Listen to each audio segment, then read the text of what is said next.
نحمدہ و نصلی علی رسول الکریم اما بعد فاعوذ باللہ من الشیطان الرجیم بسم اللہ الرحمن الرحیم اطیعوا اللہ و اطیعوا الرسول صدق اللہ العظیم ان اللہ و ملائکۃہ یصلون علی النبی یا ایھا الذین آمنوا صلوا علیہ وسلموا تسلیما اللہم صل علی سیدنا مولانا محمد و علی آل سیدنا مولانا محمد و اصحاب سیدنا مولانا محمد وبارک وسلم وصلو علیہ۔ میرے انتہائی واجب الاحترام رائے حق کے مسافر، عاشقان رسول، سب کی حاضری کو اللہ بارگاہ الہی میں منظور فرما کر میری طرف سے سب کو السلام علیکم۔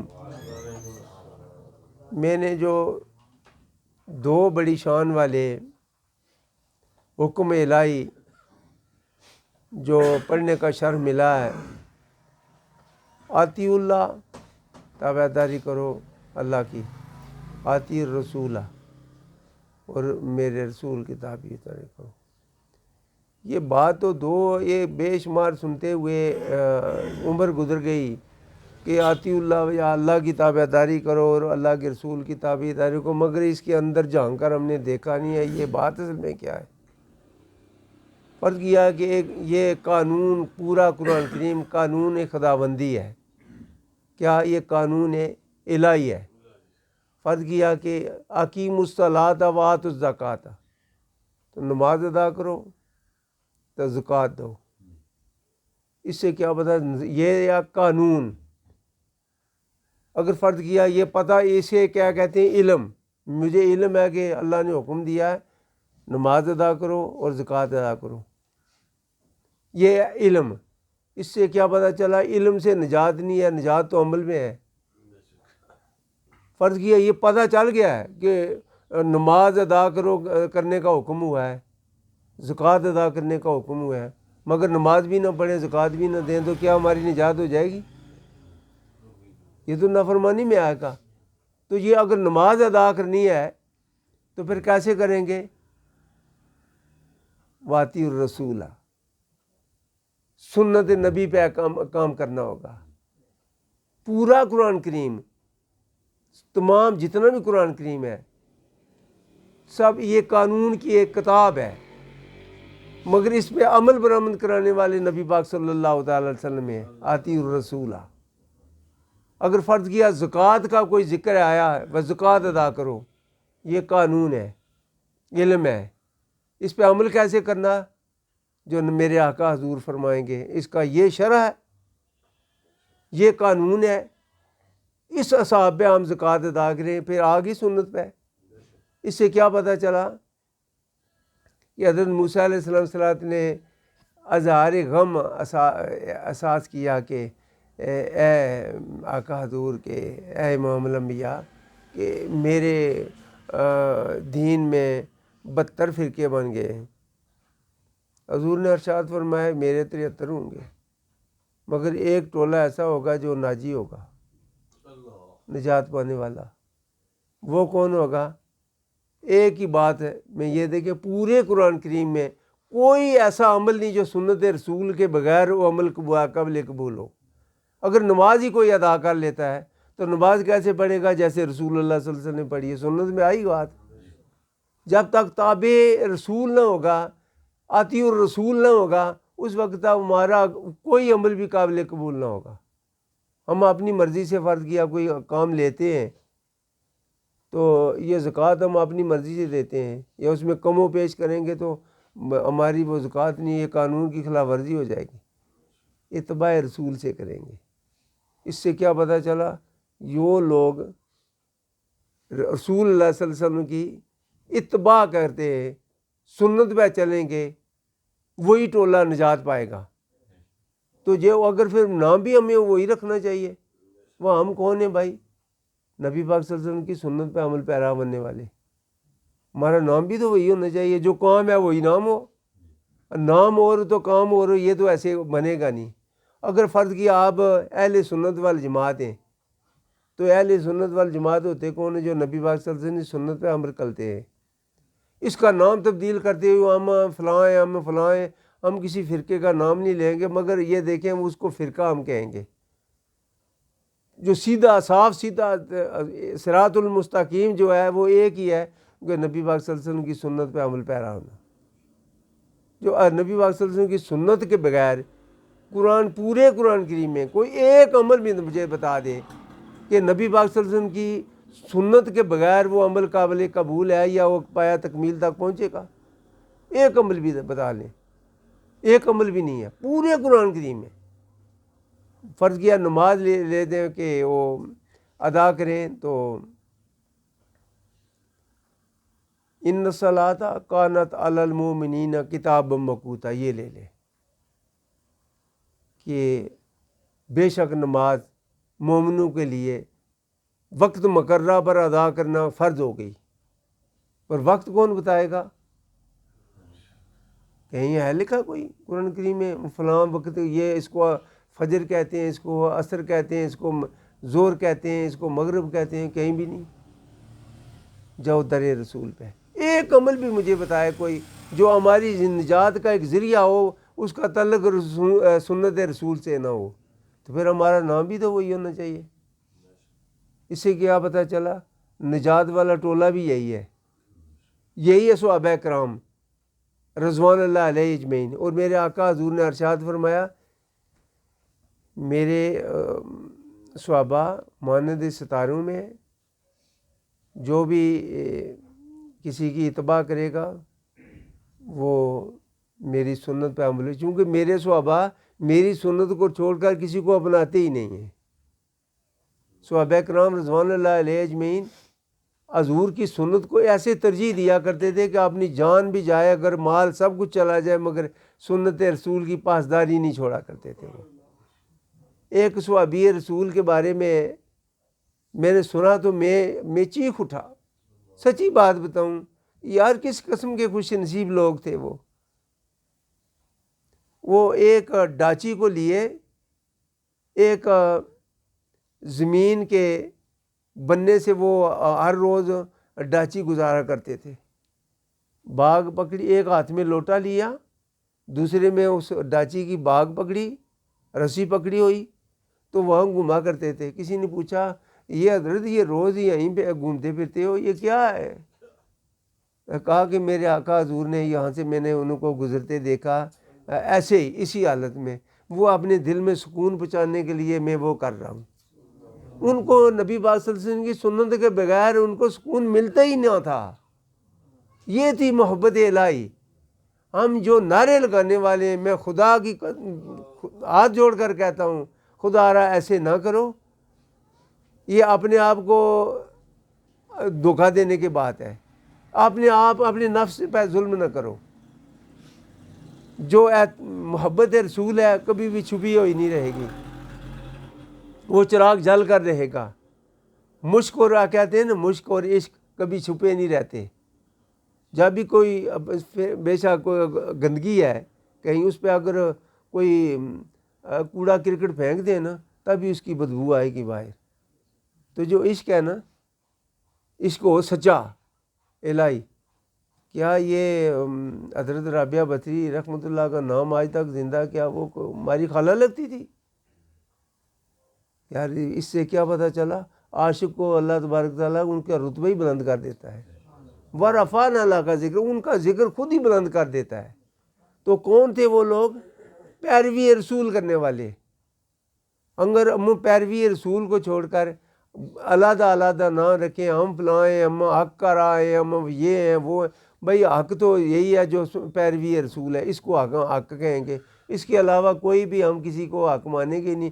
فرض یا قرآن کریم ہی لے لے, یہ آقا حضور کی زبان سے اگر یہ اس کے نزول نہ ہوتا, کسی پہاڑی پہ اترتا, تو تب بھی یہ قلب رسول پہ اترا, یہ قلب رسول پہ اترا.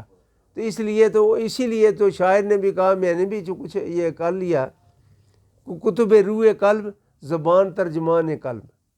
میری اس کتاب میں یہ شعر ہوگا کہ یہ جو کتب کہتے ہیں وہ پڑھنے والی چیز, اس میں آئی اس قلب میں آئی وہ چیز پڑھنے والی ہے جس سے روح قلب ہو, جس میں روحانیت پیدا ہو, روحانیت کا ایک ذریعہ ہو.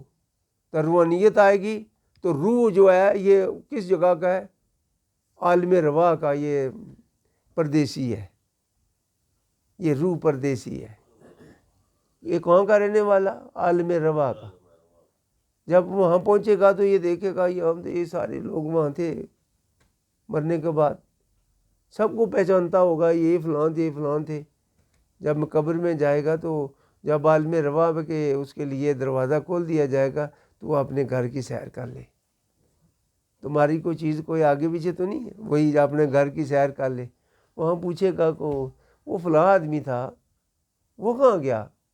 وہ یہ نظر نہیں آ رہا۔ تو جب وہ تلاش کرے گا اس کی، وہ فلاں وقت میں وہ فلاں آدمی تھا، فلاں آدمی تھا، وہ نظر نہیں آ رہا، اس وقت کہے گا ہائے افسوس، وہ تو دوسری طرف چلا گیا۔ یار اپنی دوستی کو مضبوط رکھیں۔ ہر مسلمان کو ایک دوسرے کا بھائی بن کر رہے ہیں، جو میرے آقا حضور نے ارشاد فرمایا۔ تو بھائیوں کا کام کیا؟ جو بھائی کام کرتا ہو وہی کرے، ان میں اختلاف نہ ہو، ان میں جنگ و جدل نہ ہو، ان میں یہ نہ ہو کہ ہم میرے آقا حضور نے ارشاد فرمایا تم اس مسلمان سب ایک دوسرے کے بھائی بھائی ہو، چاہے کوئی کہیں کا رہنے والا ہے۔ تو ہم بھائیوں کی طرح رہیں گے تو پیروی رسول میں آئیں گے۔ ہم اگر کسی کا حق چھینیں گے تو بھائی کس کا باہر ہے؟ کلمہ وہ بھی پڑھ رہا ہے، ہم بھی پڑھ رہے ہیں، پھر دل کا کلمہ پڑھنے والے تو نہ ہوئے۔ یہ تو زبانی کلمے کا تو کوئی فائدہ ہی نہیں ہے۔ تو جب تک ہم اتباع رسول نہ ہوں گے اس وقت تک ہمارا ایک بھی عمل قابل قبول نہیں ہوگا۔ فرض کیا کہ سنت کے بغیر ہمارا جینا مرنا، ہماری زندگی اور موت میں بھی سنت ہے۔ فرض کیا کہ کوئی بندہ پیدا ہوتا ہے تو اس کے کان میں سب سے پہلے سنت ادا کی جاتی ہے، اذان پڑھی جاتی ہے۔ یہ کون سی سنت ہے؟ جد رسول اللہ حضرت ابراہیم خلیل اللہ علیہ السلام، ان کی جب خانہ کعبہ تعمیر کیا تو کہا کہ یہاں ویرانے میں کون آئے گا؟ تو اللہ نے حکم دیا کہ اذان دینا تیرا کام ہے، پہنچانا میرا کام ہے۔ یہ میرا کام ہے۔ جو عالم روا تھے انہوں نے بھی سن لیا، انہوں نے بھی لبیک کا کہا، جو ماں کے پیٹ میں تھا انہوں نے بھی سن لیا۔ تو دیکھا وہاں ویرانے میں کیا شہر بنا ہے، وہ تمام مخلوق کے لیے نجات کا ذریعہ بن گیا۔ ایک نہیں، ہمارا ایک ہم مسلمان ہیں تو نبی کا کلمہ پڑھنے والے ہیں، تو یہودیوں کا خانہ کعبہ یا فرض کیا وہ بھی اس وقت طواف کیا کرتے تھے۔ وہ بابا تو ان کا بھی حضرت ابراہیم خلیل اللہ علیہ السلام، وہ ان کے بھی تو بابا تھے نا، حضرت عیسیٰ روح علیہ السلام کے بھی تو بابا تھے نا۔ تو حضرت عیسیٰ روح علیہ السلام نے ہی فرمایا کہ میرے بعد جو نبی آئے گے یہ سارے اسی کی امتی ہوں گے۔ بلکہ حضرت موسیٰ علیہ السلام صلی نے یوں فرمایا کہ اگر اس نبوت کی اس مشکل ترین راستے سے گزرتے ہوئے جو میری زندگی میں میری اس منزل میں مشکلات پیدا ہوئی ہیں، اس سے اگر مجھے آخری زمان پیغمبر محمد رسول اللہ خاتم النبیین ان کی اگر امت میں پیدا کر لیا دے دیا جاتا تو میرے لیے اور زیادہ مفاد کی بات تھی۔ تو یہ تھا کہ اس سے کیا پتہ چلا؟ ہر چیز ہی اتباع رسول میں ملے گی۔ جسے ہم یہ کہتے ہیں کہ یہ ان کا اگر خیال آیا تو ہماری نماز ایسے ہوگی، یار آپ کی نماز ہے کہاں ہے؟ نماز تو ہمیں وہ ہے، نماز جو ہمیں رسول اللہ صلی اللہ علیہ وسلم نے ہمیں جو فرمایا۔ تو یا جب تک حیو النبیوں نہ کہیں تو ہماری نماز ہوتی نہیں ہے۔ تو جب حیو النبیوں کہہ رہے ہیں، اگر ان کی نبی کا ذکر کر رہے ہیں تو خیال کہ یہ دینے ہوگا یا کہیں کسی آسمان پہ ہوگا یا امریکہ ہوگا؟ جن کا نام لیں تو خیال بھی تو ان کی طرف ہونا چاہیے نا، کہ دل کی تھا گرہیوں سے میں سلام پیش کرتا ہوں کہ اس کو نبی پاک صلی اللہ علیہ وسلم کو۔ اس سے کیا پتہ چلا کہ ہماری نجات کا ذریعہ صرف پیروی رسول، سنت رسول۔ اور الحمدللہ ہمیں اس جماعت میں اللہ تبارک تعالیٰ نے داخل کیا، تو یہی ایک جماعت ہے جو سنت رسول اللہ صلی اللہ علیہ وسلم، جو نقش بندی ہے بات سے بات نکل آئی کہ میرے یہ جو کاتب ہیں کتاب کے، جنہوں نے انتھک دن رات محنت کی، اپنی نیند آرام کی، سکون چھوڑا، سکون بھی چھوڑا، بلکہ یوں کہیں کہ دنیا کو سے الگ ہو کر جب بھی کتاب کو لکھنے لگتا ہے، یا وہ سمجھے کہ اس دنیا سے وہ الگ ہو کر لکھے گا، ورنہ جو شور و گل ہے دنیا کا وہ تو لکھنے نہیں دے گا، اسے تھوڑا سا الگ ہونا پڑتا ہے۔ وہ ویرانے میں چلے، بستی میں رہ کر بھی اپنے آپ کو ویرانے میں سمجھیں گے تو پھر اس کی ریسرچ کریں گے۔ تو انہوں نے اپنا چین کھویا، سکون کی جو طلب تھی وہ بھی اللہ کی راہ میں قربان کی، دن رات محنت کی، ایک ایک لفظ پر سوچ کی، ریسرچ کی کہ اگر کل ہم دنیا سے چلے جائیں تو اگر اس میں کوئی جھوٹ لکھا گیا تو یہاں تو تعریف ہوتی رہے گی، وہاں تو مار پڑتی رہے گی، اس کا کوئی فائدہ نہیں۔ اس میں 1 روپیہ اگر کوئی فرض کیا، کسی نے کوئی خرچ کیا ہے، یہ صدقہ جاریہ میں ہے، وہ ممکن ہے 1 کروڑ سے بڑھ جائے۔ جو کروڑ روپے کی کوٹھی بنائی ہے وہ تو یہیں پہ رہے گی نا، مگر یہ وہ کتاب ہے جو مرنے کے بعد بھی یہ کام آئے گی۔ کوئی بھی اس پہ عمل کرے گا تو کوئی نجات پائے گا۔ تو میرے آقا حضور کی نظر عنایت بھی ہوگی کہ میری امتی کی بھلائی کے لیے انہوں نے کیا ہے۔ اللہ تبارک تعالیٰ بھی رحم کرے گا، میری مخلوق کی بھلائی کے لیے انہوں نے رحم کیا ان پہ، تو ان کی رہنمائی کی ہے، سیدھی راستے پہ چلنے کی ہدایت کی ہے۔ تو اللہ اور اس کی رسول کی محبت کا واحد ایک ذریعہ ہے کہ ہم برائی کی طرف، دنیا کی طرف سے محبت سے نجات پائیں اور اللہ اور رسول کی محبت سینے میں آباد کر لیں۔ یقیناً میں ایمان کی پوری قوت سے کہتا ہوں، یہ دوزخ میں جانا تو درکنار، آپ کا سایہ بھی دوزخ میں نہیں جائے گا، مکمل یہ بات صحیح بات ہے۔ مگر یہ پیروی رسول نعرے لگانے سے، غلامی رسول میں موت بھی قبول ہے، یہ تو سنیں آپ بات، مگر یہ بھی بات سن لیا کہ نام تو ہم نے کسی کا لیا، دوسری طرف سے کوئی 4 پیسے ملے تو وہ دوسری طرف دے دیے۔ بے شمار دفعہ ایسے دیکھا ہے، کام اور نام اور، تو پھر ایسے بات نہیں بنے گی جب تک دل کی تھا گرہیوں سے ہم اپنے آپ کو بارگاہ الہی میں جان مال سب کچھ قربان نہ کریں، پیش نہ کریں بارگاہ الہی میں، اس وقت تک ہماری کوئی نجات کا ذریعہ نہیں۔ یہ ٹھیک ہے کہ ایک فوجی ہے، وہ کہاں کس لیے جاتا ہے؟ جہاد کے لیے، جنگ لڑنے کے لیے، اپنی جان قربان کرنے کے لیے، مگر یہ ہے کہ وہ مورچہ نکالے گا۔ مورچہ وہ اس لیے نہیں نکال رہا ہے وہ کوئی کہ میں ڈر کر اس میں رہ رہا ہوں، اپنا دفاع کروں گا کہ میں تاکہ اس کی مدد کر سکوں، مدد کے لیے۔ اس لحاظ سے دنیا سے چھپ چھپا کر مورچے میں رہیں، اپنا جنگ جاری رکھیں۔ یہ جو ہمارے وجود میں قوت نفسیاتی جو ہے نا، نفسی کا جو طاقت ہے، پاور ہے، شیطانی قوت ہے، اس سے جنگ جاری رکھیں۔ ایک وقت آئے گا جب اس سے آپ فتح حاصل کر لیں گے، قد افلح جب ہو جائے گا، جب آپ کا من پاک ہو جائے گا۔ یقینی بات، میں ایمان سے کہہ رہا ہوں، آپ سے کوئی بات چھپی ہوئی نہیں رہے گی۔ قبر والے بھی بات کریں گے، حشر والے بھی بات کریں گے، سلام بھی کریں گے۔